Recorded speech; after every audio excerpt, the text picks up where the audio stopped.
అందరికీ నమస్కారం. తెలుగు కథామాలకు స్వాగతం. హారతి నవల చదువుకుంటున్నాము. రాసిన వారు కొమ్మూరి వేణుగోపాలరావు గారు. సీతమ్మ వచ్చి తలుపు తీసింది. ఎంత రాత్రి అయినా ఆయన వచ్చే వరకు ఆమెకు నిద్ర పట్టదు. తనలోని మార్పు ఆమె ఎక్కడ పసిగడుతుందోనని భయపడుతూ లోపలికి నడిచాడు.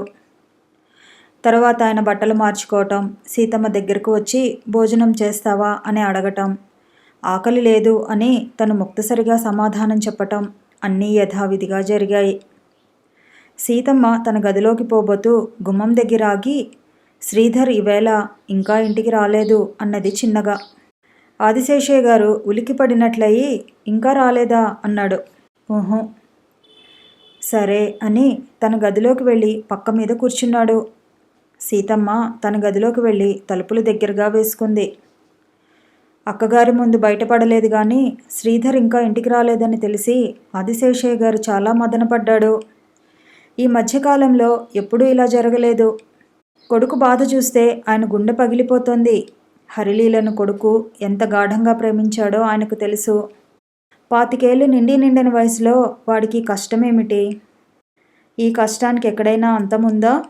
చుట్టుకొలత ఉందా? ఇందులోంచి వాడికి విముక్తి ఉందా? తనని తాను సముదాయించుకోవటం చేతకాకపోతే పోని, వాడిని ఎలా సముదాయించాలో కూడా చేతకావటం లేదు. ఈ ఇంట్లో ఇద్దరూ మొన్నటిదాకా స్నేహితుల్లా మసలారు. ఇప్పుడు ఒకరిని చూస్తే ఒకరు జడుసుకుంటున్నారు. మంచం మీద నుంచి లేచి హాల్లోకి వచ్చి సిగరెట్ వెలిగించుకున్నాడు. తల తిరగడం కాస్త తగ్గినట్లయింది. నిద్ర రావటం లేదు. వచ్చే సూచనలు కూడా లేవు. మరో అరగంట గడిచింది. ఆయన సిగరెట్ మీద సిగరెట్ కాలుస్తున్నాడు. కొడుకింకా ఇంటికి రాలేదని విపరీతమైన ఆరాటంగా ఉంది. నిమిషాలు జరగటం లేదు ముందుకు. కాలకన్య తన గజ్జలు వదిలేసి అలిగి మూల కూర్చున్నట్లయింది. చివరికి ఆయనకు కొడుకు గదిలోకి వెడదామని కోరిక కలిగింది. 3 నెలలైంది మేడ మీద అడుగుపెట్టి. మెల్లిగా ఒక్కొక్క మెట్టే ఎక్కి పైకి వెళ్ళాడు. గది తలుపులు దగ్గరగా వేసి ఉన్నాయి. త్రోసి లోపల పాదం మోపాడు. లైటు వెలుగుతోంది లోపల. సరాసరి ఆయన చూపు గోడ మీదకి వెళ్ళి అక్కడున్న కోడలి ఛాయాపటం మీద నిలిచింది. కోడలినే చూసినట్లు అనిపించి ఒక్క క్షణం నేనింకా ఎందుకు బ్రతికి ఉన్నాను అన్న భావం కదిపివేసింది. గదంతా చెల్లాచెదురుగా ఉంది. హరిలీల ఉండేటప్పుడు ఎంత శుభ్రంగా తీర్చిదిద్దినట్లుగా ఉండేది. గది మధ్య ఉన్న టీపాయ్ మీదకు దృష్టి మళ్ళింది. గ్లాసులు, సీసా. గుండె వడివడిగా కొట్టుకుంది. ముఖంలోకి వేడి వచ్చినట్లయింది. రామనాథం మాటలు చెవుల్లో మ్రోగాయి. మరో పెగ్గు అంటూ అతను బలవంతం చేస్తున్నట్లు అనుభూతి పొందాడు. చప్పున తలుపులు మూసి వెనక్కి వెళ్ళిపోదామనిపించింది. కానీ కాళ్ళు కదలనీయకుండా మొండికేశాయి. తనకు తెలియకుండానే ఏదో ఆకర్షణకు ఆయన గురి అవుతున్నాడు. బలవత్తరమైన ఆకర్షణ. మనసులో సంఘర్షణ ప్రారంభమైంది. నలిగిపోతున్నాడు. చివరకు ఆకర్షణకే లొంగిపోయాడు. ఒకసారి భయంతో అటూ ఇటూ చూశాడు. టీపాయ్ దగ్గరకు వెళ్ళి సోఫాలో కూర్చున్నాడు. వణికే చేతులతో గాజు గ్లాసులో నీరు, పానీయం నింపాడు. పుచ్చుకుంటున్నాడు. మహదానందం. గ్లాసు మీద గ్లాసు చెల్లిపోతోంది. ఎక్కడి నుంచో పరబ్రహ్మ దిగివచ్చి కళ్ళ ముందు కనిపిస్తున్నాడు. చీకటికి వెలుతురుకు తేడా సరిగ్గా తెలియటం లేదు. శరీరం రాను రాను చాలా బరువైపోయింది. కన్నురెప్పలు బరువెక్కాయి. చివరకు సోఫాలో వాలిపోయి కళ్ళు మూసుకుని పడుకున్నాడు. అట్లా చాలాసేపు గడిచింది. సీతమ్మ తలుపు తీయగా శ్రీధర్ ఇంట్లోకి ప్రవేశించి మెల్లిగా మెట్లెక్కి పైకి వచ్చాడు.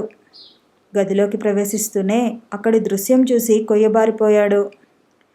మరు నిమిషంలో తేరుకుని గబగబా తండ్రి దగ్గరకు వచ్చి తట్టి లేపుతూ నాన్నా నాన్నా అని పిలిచాడు. ఆదిశేషయ్య గారికి ఆ పిలుపు చేరటం లేదు. శ్రీధర్ విడిచిపెట్టలేదు. మళ్ళీ పిలిచాడు. విసుగు లేకుండా పిలిచాడు. చివరికి అతని ప్రయత్నం ఫలించింది. ఆదిశేషయ్య గారు బలవంతంగా తన కళ్ళు సగం విప్పాడు. ఆ సగం వీడిన కళ్ళు ఎర్రగా రక్తకాంతితో మెరుస్తున్నాయి. శ్రీధర్కి కళ్ళల్లో గిర్రున నీళ్లు తిరిగాయి. నాన్నా నాన్నా నాన్నా ఊ నువ్వు తాగావా నాన్న? "ఊ." "ఎందుకు నాన్న? ఎందుకు ఇలాంటి పని చేశావు నాన్న?" ఆదిశేషయ్య గారికి అది చిత్రమైన అవస్థ. ఎక్కడో నూరింట ఒక వంతు ఆయనకు కొడుకు కంఠం వినబడుతూ ప్రశ్న గుచ్చుకుంటోంది. జవాబు చెప్పాలని తాపత్రయం. ఏం చెప్పాలో బోధపడటం లేదు. అంతా అగమ్యగోచరంగా ఉంది. నాలిక స్వాధీనం కావటం లేదు. చివరకు మళ్ళీ కళ్ళు మూసుకుపోయాయి. పూర్తిగా స్మృతివిహీనుడైపోయాడు. శ్రీధర్ ప్రేమగా, జాలిగా తండ్రి శరీరం నిమిరాడు. అతని కళ్ళ నుండి అశ్రువులు చెంపల మీదుగా జారాయి. ఈ చిత్రవధ నుండి, నరకయాతన నుండి తాత్కాలికంగా విముక్తి పొంది విశ్రాంతి తీసుకుంటున్నావా నాన్న? తీసుకో. కనీసం కొన్ని గంటల సేపు గాఢమైన విశ్రాంతి తీసుకో. మరునాడు ఉదయం తెలివి వచ్చాక ఆదిశేషయ్య గారు తన కొడుకు గదిలో అస్తావ్యస్తమైన స్థితిలో సోఫాలో పడి ఉండటం గ్రహించి సిగ్గుతో కుంచించుకుపోయాడు. అప్పటికి బాగా పొద్దుపోయింది. శ్రీధర్ అప్పటికే స్నానాధికాలు ముగించి బట్టలేసుకుని తండ్రిని ఎట్లా లేపటమా అని ఆలోచిస్తున్నాడు. తీరా లేచాక తను ఆయన్ని గమనించడం చూస్తే కుంచించుకుపోతాడని ఏమీ పట్టించుకోనట్లు నటించసాగాడు. ఆదిశేషయ్య గారు లేచి నిల్చున్నాడు. కొడుకుతో ఏమీ మాట్లాడకుండా క్రిందికి వెళ్ళిపోతే మరింత లోలోపల బాధపడాల్సి వస్తుందేమోనని ఎట్లా పలకరించాలా అని ఆలోచిస్తున్నాడు. శ్రీధర్ ఇదేమీ గమనించినట్లు చేతిలోకి ఏదో పుస్తకం తీసుకుని పేజీలు అటూ ఇటూ తిరగవేస్తున్నాడు. చివరకు ఆదిశేషయ్య గారికి సాధ్యపడలేదు. తప్పు చేసిన వాడిలా ఒక్కొక్క అడుగే వేసుకుంటూ గది నుండి బయటకు నడిచాడు. తన పరిస్థితి చూసుకుని తనకే అసహ్యం వేసింది. చీచీ, ఏం పని చేశాను అని నిందించుకుంటున్నాడు. ఆ రోజంతా ఈ మాలిన్యం ఆయన మనసు నుంచి తొలగిపోలేదు. రోజు కన్నా దిగులు మరింత ఎక్కువైనట్లయింది. తనని పరిశుద్ధం చేసుకోవటానికి అన్నట్లు ఆ రోజు సాయంత్రం ఆఫీస్ నుండి క్లబ్కి పోకుండా సరాసరి ఇంటికి తిరిగి వచ్చాడు. చిట్టిబాబు అంతకుముందే స్కూల్ నుండి వచ్చి మాసిన బట్టలు విప్పకుండా అలాగే బంతి పట్టుకుని ఇల్లంతా ఆడుతున్నాడు. సీతమ్మ, పనివాడు శివయ్య వాణ్ణి బట్టలు విప్పి స్నానం చేయమని బతిమాలుతూ వెనకాలే తిరుగుతున్నారు. వాళ్ళ మాటల్ని రవ్వంత కూడా లెక్క చేయకుండా మొండి చేస్తున్నాడు వాడు. తండ్రి కొడుకులిద్దరూ కలిసి కారులో ఇంటికి రావటం చూసి సీతమ్మ ఆశ్చర్యానికి అవధులు లేవు. ఇలాంటి దృశ్యం ఆమె ఈ మధ్యకాలంలో ఎప్పుడూ చూడలేదు. అప్రయత్నంగా నేత్రాలు చెమర్చాయి. శ్రీధర్కి కూడా అదే ఆశ్చర్యంగా ఉంది. అయినా తన ఆశ్చర్యాన్ని బయటకు వ్యక్తం చేయకుండా మౌనంగా మెట్లెక్కి పైకి వెళ్ళిపోయాడు. ఆదిశేషయ్య గారిని చూడగానే తాత అని పరిగెత్తుకు వచ్చాడు చిట్టిబాబు. ఆయన మణమణ్ణి 2 చేతులతో పైకెత్తేసి, తప్పు, అలా అల్లరి చేయకూడదు నాన్న. చప్పున స్నానం చేసి మంచి బట్టలేసుకో, ఇద్దరం అలా బయటికెళ్ళి వద్దాం అన్నాడు. చిట్టిబాబు సంతోషంతో తన కళ్ళను పెద్దవి చేసి, హే, బయటికి త్వరగా నీళ్లు పోసేయి, అమ్మమ్మ, నేను షికారుకి వెడుతున్నాను అన్నాడు. అని తాతగారు చేతుల్లోంచి దిగి తుర్రున లోపలికి పరిగెత్తాడు. ఆ సాయంత్రం ఆదిశేషయ్య గారు మనవణ్ణి వాడి సరదా అంతా తీరిపోయేటట్లు తిప్పాడు. కారు సుల్తాన్ బజార్ వరకు తీసుకెళ్ళి అక్కడో చోట ఆపి అక్కడి నుంచి వాడి చేయి పట్టుకుని నడిపిస్తూ బజారంతా తిప్పాడు. వాడు అడిగే ప్రశ్నలన్నింటికి ఓపిగ్గా జవాబులు చెప్పాడు. తల్లి గురించి, బామ్మ గురించి వాడెక్కడెక్కడ ప్రశ్నిస్తాడోనని ఆయన భయం.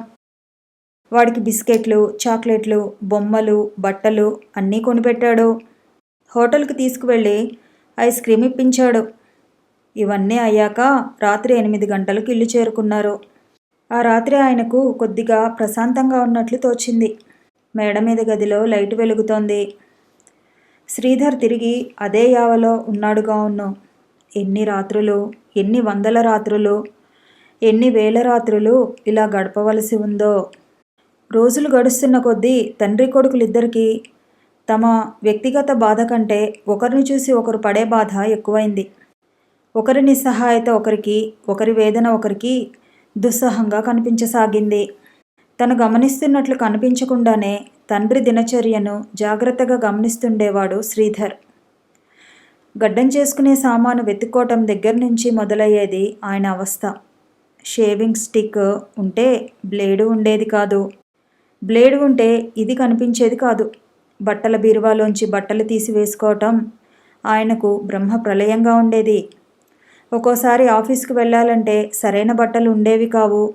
మాసిన బట్టలు గుట్టగా ఓ దగ్గర పోగుపడిపోతూ ఉండేవి.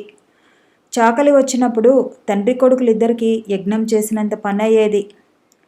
చాకలి పద్దు రాసే పుస్తకం ఒక పట్టాన కనిపించేది కాదు. తండ్రి కొడుకులిద్దరూ ఇల్లంతా గాలించి వదిలిపెట్టేవారు.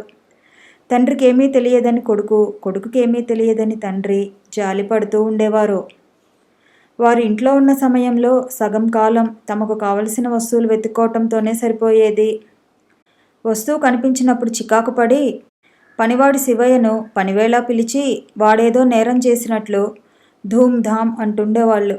అలా అంటూ ఒకరికొకరు తారసపడితే తమ చికాకు రెండోవారు గుర్తించకూడదని చప్పున గప్చిప్ప అయిపోయేవారు.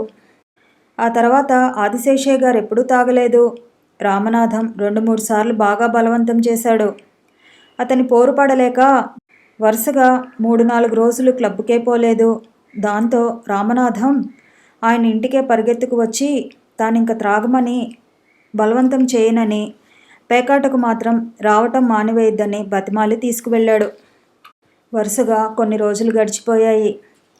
ఒకనాడు చిత్రమైన సంఘటన జరిగింది. ఆదిశేషయ్య గారు మనవడు గొడవ చేస్తే ఆ సాయంత్రం కారులో షికారు తీసుకువెళ్లారు. హుసేన్ సాగర్ వైపు వెళ్ళి కారు రోడ్డు మీద ఆపి చిట్టిబాబు చేయి పట్టుకుని వెళ్ళి పక్కనున్న ఓ సిమెంట్ బల్ల మీద కూర్చున్నాడు. జేబులోంచి సిగరెట్ తీసి వెలిగించుకొని పొగ వీడుస్తూ నీటి మీదుగా దూరంగా కనిపించే దృశ్యాలకేసి చూస్తున్నాడు. అట్లా ఎంతసేపు గడిచిందో ఆయనకు తెలియదు. హఠాత్తుగా ఈ లోకంలోకి వచ్చి పక్కన చూసుకునేసరికి చిట్టిబాబు లేడు. వెంటనే గాబరా పడుతూ లేచి నిల్చున్నాడు. అటు ఇటు చూసేసరికి 100 గజాల దూరంలో చిట్టిబాబు ఎవరో యువతితో మాట్లాడుతూ కనిపించాడు. వెంటనే ఊరట కలిగింది. చిట్టిబాబు తన చిన్న చేతులూపుతూ ఆమెతో ఏదో చెబుతున్నాడు. ఆమె గాలికి రేగుతున్న ముంగురులను వెనక్కి తోసుకుంటూ వాడు చెప్పేది ఆలకిస్తోంది.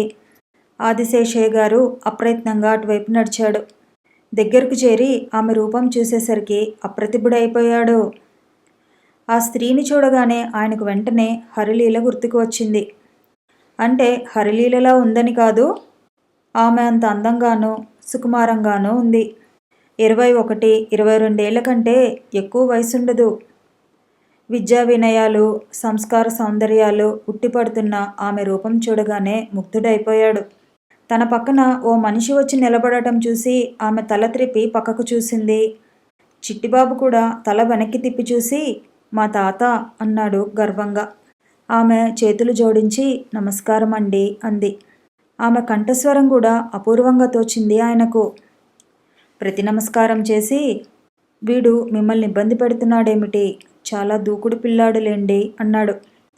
ఆమె వాడి తల మీద చేయి ఉంచి క్రాప్ మీద వేళ్లతో రాస్తూ అబ్బే చాలా ఆసక్తికరంగా కబుర్లు చెబుతుంటే సరదాగా వింటున్నాను. నిజం చెప్పాలంటే ఇంత ఇంట్రెస్టింగ్ పర్సనాలిటీని ఈ మధ్య ఎప్పుడు చూడలేదు. అప్పుడే మేమిద్దరం ఎంతో ఫ్రెండ్స్ అయిపోయాము కదు బాబు అంది. చిట్టిబాబు ఠీవిగా తల ఊపాడు. ఆదిశేషయ్య గారు ఆశ్చర్యం ప్రకటిస్తూ ఈ మధ్యకాలంలోనూ చిట్టిబాబు మొహంలో ఎప్పుడూ ఇంత సంతోషం చూడలేదు. ఎవరి దగ్గర వాడింత కుదురుగా ఉండటం నేనెరుగను అన్నాడు. ఆమె చిన్నగా నవ్వి ఊరుకుంది. ఆదిశేషయ్య గారు ఈసారి ఆమె ముఖం వంక మరింత పరిశీలనగా చూశాడు. మందహాసం కన్నా గాంభీర్యం, ప్రశాంతత కన్నా నిర్లిప్తత ఆవరించి ఉన్నాయి ఆమె ముఖాన్ని. హుసేన్ సాగర్ మీద నుంచి చల్లని గాలి హాయిని గొలుపుతూ వస్తోంది.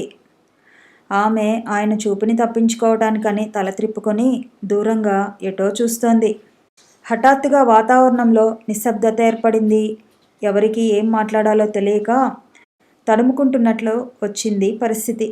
మీ పేరు తెలుసుకోవచ్చును అనుకుంటాను, సంస్కారం ధ్వనించే కంఠంతో అడిగాడాయన. హారతి. మళ్ళీ కాసేపు నిశ్శబ్దం. క్రమంగా నలువైపులా చీకటి ఛాయలు ఆవరిస్తున్నాయి. ఇహ వెళ్ళిపోదామా చిట్టిబాబు అని అడిగాడు ఆదిశేషయ్య గారు. చిట్టిబాబు తల ఊపి అక్క కూడా వస్తే అన్నాడు. అక్క చూశారా, అప్పుడే మిమ్మల్ని అక్కని చేసేశాడు వీడు. చనువిస్తే పుచ్చుకోవటానికి వీణ్ణి మించిన వాళ్ళు లేరు. మంచి చనువే కదా, పర్వాలేదు. రా అక్క అన్నాడు చిట్టిబాబు ఆమె పమిటి చెంగు పట్టుకొని లాగుతూ. నువ్వు వెళ్ళు బాబు, మనం తర్వాత ఎప్పుడైనా కలుసుకుందాం అంది హారతి. ఇప్పుడే అన్నాడు చిట్టిబాబు ఏడుపు ముఖం పెట్టి. రండి, నా కారులో డ్రాప్ చేస్తాను అన్నాడు ఆదిశేషయ్య గారు ఆమె ముఖం వంక చూస్తూ. హారతి ఇటువైపు తిరిగి సంకోచిస్తున్నట్లుగా నిలబడింది.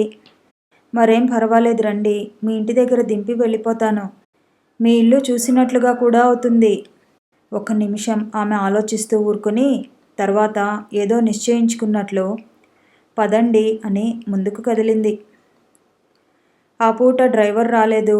ఆదిశేషయ్య గారు స్టీరింగ్ ముందు కూర్చుని పక్కకు వంగి రెండో వైపు ఫ్రంట్ డోర్ తెరిచాడు.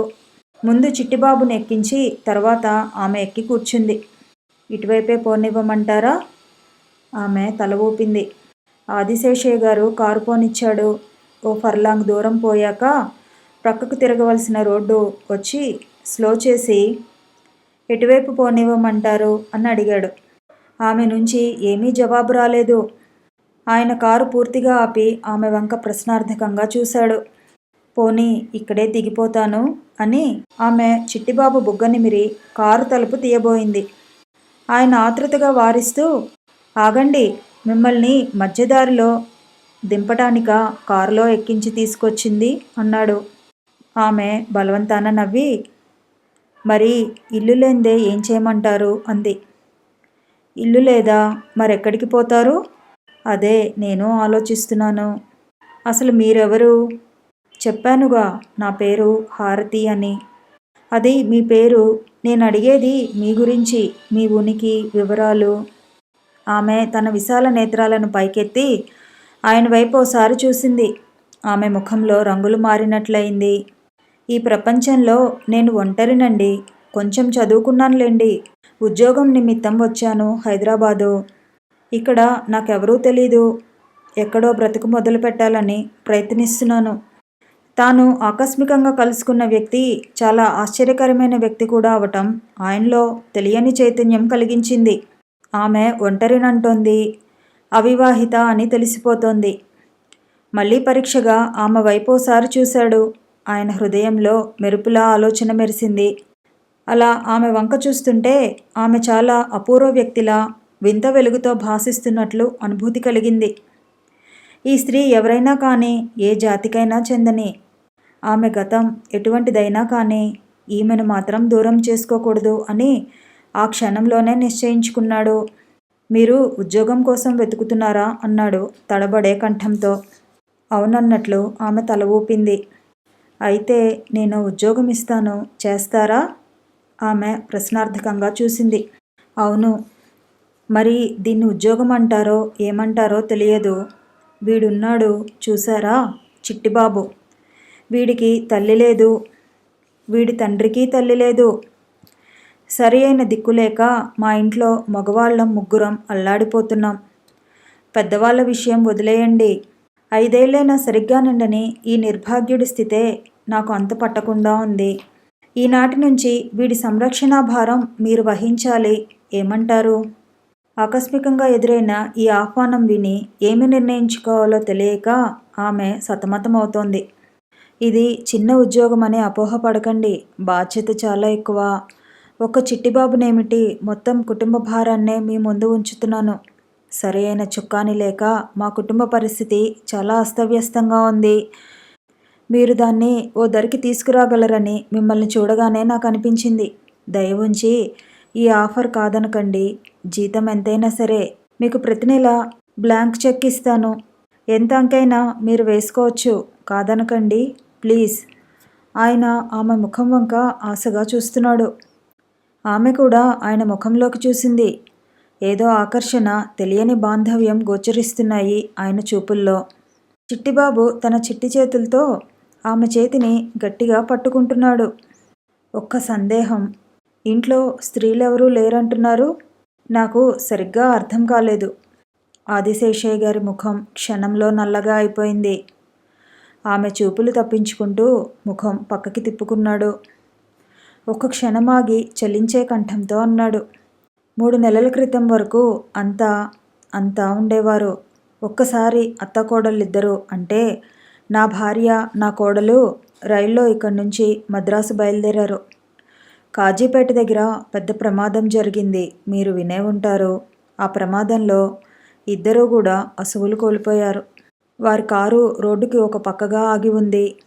పక్క నుంచి నిరవధికంగా బస్సులు, కార్లు, ఆటోలు సాగిపోతున్నాయి. రోడ్డు పక్కనున్న స్ట్రీట్ లైట్ వెలుతురు కారు మీద పడుతుండటం వల్ల ఇంతవరకు ఒకరి ముఖాలు ఒకరికి కనిపిస్తున్నాయి. హఠాత్తుగా వీధిలోని దీపాలన్నీ ఆరిపోయాయి. సర్వత్రా చీకటి. ఆ చీకటిలోనే ఆగి ఉన్న కారులో వాళ్ళిద్దరూ మరో 2 నిమిషాలు నిశ్శబ్దంగా గడిపారు. ఇంతలో చిట్టిబాబు విసిగేస్తోంది అని గొడవ చేయటం ప్రారంభించాడు. ఉండు బాబు అంది హారతి అతని భుజాలు పట్టుకుని తన ఒళ్ళోకి లాక్కుంటూ. చిట్టిబాబు ఆమె ఒడిలోకి దూరి అల్లరి చేయకుండా బుద్ధిగా కూర్చున్నాడు. నేను అంగీకరిస్తున్నాను. ఆమె సన్నని స్వరం ఆయన శ్రవణ కుహరంలో మధుర విపంచిలా మోగింది. థ్యాంక్స్, చాలా చాలా థ్యాంక్స్. ఆనందంతో ఆయనకు మాట రాలేదు. కారు స్టార్ట్ చేశాడు. అన్నట్లు ముందు ఎక్కడికి పోదాం చెప్పండి. మీ సామాన్ అది ఎక్కడుందో చెబితే అది తీసుకుని ఈ రాత్రే మా ఇంటికి వెళ్ళిపోదాం. ఆమె తాను దిగిన హోటల్ పేరు చెప్పింది. కారు కొంత దూరం పోయాక ఆదిశేషయ్య గారు అన్నాడు, ఒక్కో సంఘటనకు ఎంత బలం ఉంటుంది. అనుకోకుండా మీరు మాకు ఎంత దగ్గరగా వచ్చేసారో చూసారా? కలలో కూడా ఊహించని నిజం. మీరు ఉద్యోగం చేస్తున్నట్లు అనుకోకండి. మా కుటుంబంలో ఒకరు మీరు ఇవాల్టి నుంచి. ఏమంటారు? అలాగే. మరో గంటలో ఆదిశేషయ్య గారి విశాలమైన భవంతి ముందు ఆగిన కారులోంచి ఆయన, హారతి, ఆమె చిటికిన వేలు పట్టుకొని చిట్టిబాబు దిగారు. ఆదిశేషయ్య గారు శివయ్య శివయ్య అని కేకేసేసరికి లోపల నుంచి పనివాడు హడావిడిగా పరిగెత్తుకు వచ్చాడు. కారులో ఈ అమ్మగారి సూట్ కేసు ఉంది కానీ తీసుకుని వెళ్ళి లోపల పెట్టు. ముగ్గురు లోపలికి నడిచారు. పైన తన గదిలో కూర్చుని పిశాచంలా తాగేస్తున్న శ్రీధర్కి తండ్రి కేకలు అవి వినిపించి ఆయన ఈ వేళప్పుడు ఇంటికి రావడానికి ఆశ్చర్యపడ్డాడు. అతనికి తన తండ్రితో చిట్టిబాబు బయటకు వెళ్ళిన సంగతి కూడా తెలియదు. ఎన్నడూ లేని కుతూహలం కలిగి విషయమేమిటో తెలుసుకుందామని బయటకు వచ్చాడు. పిట్టగోడ దగ్గరకు వచ్చి కిందకు చూసి విస్మితుడై నిలబడిపోయాడు. చిట్టిబాబు ఓ అందమైన అపరిచిత యువతి చేయి పట్టుకుని నడుస్తున్నాడు. ఆమె పక్కన తన తండ్రి. హఠాత్తుగా అతనికి ఈ దృశ్యం ఎంతో సుందరంగా కనిపించింది. తన తండ్రి ఎంతో చిన్నవాడిలా యవ్వనంతో మిసమిసలాడుతున్నట్లు గోచరించాడు. ఎంత చిన్నవాడు తన తండ్రి! ఇంత పెద్ద కొడుక్కి అంత చిన్న తండ్రి వేరే ఎక్కడైనా ఉంటారా అనిపించింది. అలాగే ముగ్ధుడై చూస్తున్నాడు. ఇంతలో ఆ అమ్మాయి తల పైకి ఎత్తబోతోంది. అతను చప్పున స్తంభం చాటుకు తప్పుకున్నాడు. ఒక నిమిషమాగి అడుగులో అడుగు వేసుకుంటూ గదిలోకి వెళ్ళిపోయి తలుపు గడియ వేసుకున్నాడు.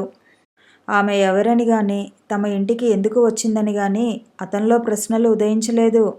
అతనికి ఆనందంగా ఉంది. ఈ మధ్య ఎన్నడూ లేని తృప్తి ఆవహించింది. సోఫాలో కూలపడి మళ్ళీ త్రాగడం మొదలుపెట్టాడు.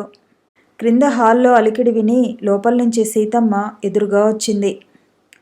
నూతన ఆగంతకురాల్ని చూసి ఆశ్చర్యపడే లోపల ఆదిశేషయ్య గారు ఆమెను పరిచయం చేస్తూ, ఈ అమ్మాయి దేవుడు మనకిచ్చిన వరప్రసాదం. ఇవాల్టి నుంచి మన ఇంట్లోనే ఉంటుంది అన్నాడు. హారతి ఆమె గారికి నమస్కారం పెట్టింది. సీతమ్మకి విషయం సరిగా అర్థం కాకపోయినా తర్వాత తమ్ముణ్ణి అడిగి తెలుసుకోవచ్చని ఆద్రంగా చూసి ఊరుకుంది. చిట్టిబాబు హారతి చేయి పట్టుకుని లాగుతూ, రా అక్క, నువ్వెక్కడ ఉండాలో చూపెడతాను దా అంటూ ఆమెను ప్రక్కనున్న ఓ గదిలోకి తీసుకెళ్ళాడు. వాడే తలుపు తోశాడు. నెమ్మదిగా తెరుచుకుంది. లోపల చీకటిగా ఉంది. సిచ్చి ఆ పక్కనుంటుంది చూడక్క, నాకు అందదు మరి. హారతి వాడు చూపించిన వైపు చేయి పోనిచ్చి గోడ మీద తడిమింది. చేతికి స్విచ్ తగలగానే నొక్కింది. విశాలమైన గది అది. పెద్ద పెద్ద కిటికీలు, నిలువైన సోఫా సెట్లు, ఒకచోట కుట్టు మిషను. ఆ గదిలోనే ఓ మూల అత్యంత సుందరంగా అమర్చిన చిన్న పూజా మందిరం. ఇంకా బీరువాలు అవి చాలా ఉన్నాయి.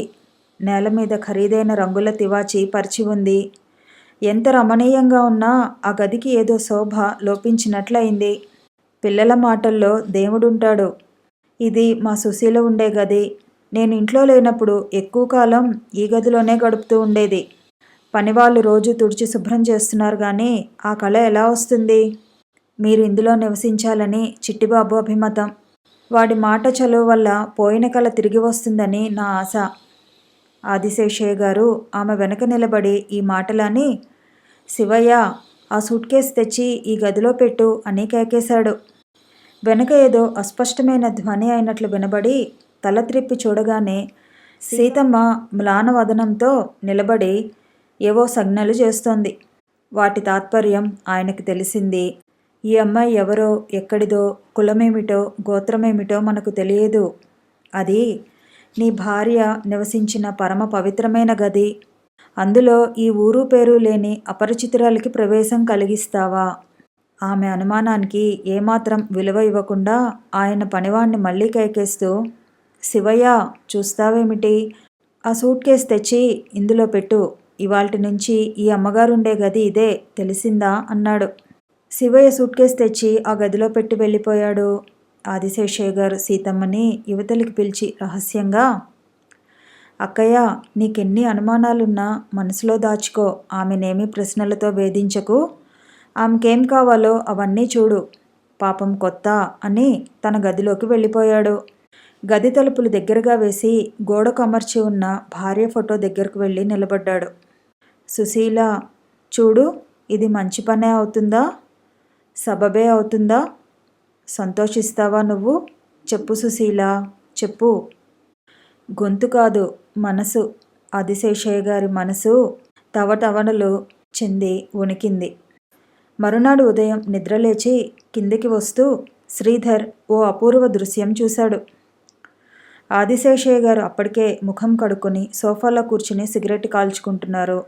హారతి లోపల నుంచి కప్పులో టీ తీసుకుని వచ్చి ఆయనకు అందిస్తోంది. నువ్వు తయారు చేశావా? గృహ నిర్వహణ అని అన్నాను గాని ఈ వెట్టి చాకరీ మీద వేసుకోమని నేను చెప్పలేదు సుమా అన్నాడాయన కప్పు అందుకుంటూ. ఇది వెట్టి చాకరీ కాదులేండి. శ్రీధర్ ఈ దృశ్యాన్ని చూస్తూ పులకితుడైపోయాడు. అతనికి తన తల్లి సుశీల జ్ఞాపకం వచ్చి చప్పున కళ్ళు చెమర్చాయి. ఆదిశేషయ్య గారు తల ఎత్తి చూసి, శ్రీధర్, ఇలా రా అన్నాడు సానునయంగా. శ్రీధర్ మంత్రబద్ధుడిలా క్రిందకు నడిచి తండ్రి ఎదురుగుండా నిలబడ్డాడు. చూపులు మాత్రం ఎటో ఉన్నాయి. ఈమె పేరు హారతి. నిన్నటి నుంచి మన ఇంట్లో ఉండనారంభించింది. మన చిట్టిబాబు విద్య, పెంపకం బాధ్యత, ఇంకా ఎన్నో బాధ్యతలు ఈమె స్వీకరించింది. శ్రీధర్ చేతులు జోడించి నమస్కరించాడు. ఆమె కూడా ప్రతి నమస్కారం చేసింది. ఒక నిమిషం ముగ్గురు మౌనంగా ఊరుకున్నారు. శ్రీధర్కి ఏం మాట్లాడాలో తోచక సందిగ్ధంగా కాసేపు అలాగే నిలబడి, ముఖం కడుక్కు వస్తాను అని మెల్లగా లోపలికి తప్పుకున్నాడు. అతను ముఖ ప్రక్షాళనం పూర్తి చేసుకుని తిరిగి లోపలికి వచ్చేసరికి చిట్టిబాబు హారతి పమిడి చెంగు పట్టుకుని లాగుతూ, రా అక్క, నా బొమ్మలు చూపిస్తాను అంటున్నాడు. ఉండు బాబు, నాన్నకి కాఫీ ఇచ్చి వస్తాను అంటోంది హారతి. శ్రీధర్కి ఏం చేయాలో ఒక్క క్షణం పాటు పాలుపోలేదు. అతనికి సీతమ్మ ఎక్కడా కనిపించలేదు. ఒక క్షణం అలా తటపటాయించాక తల వంచుకుని నెమ్మదిగా పైకి వెళ్ళిపోయాడు. చదువుతున్న పేపరులోంచి ముఖం పైకెత్తి ఆదిశేషయ్య గారు కొడుకుని చూసి ఆశ్చర్యపడ్డాడు. ఎంత విచిత్రమైన, నిర్వికారమైన వ్యక్తి! ఇంట్లో కనిపించిన ఈ అపరిచిత యువతిని తను పరిచయం చేస్తే ఎవరని అడగలేదు.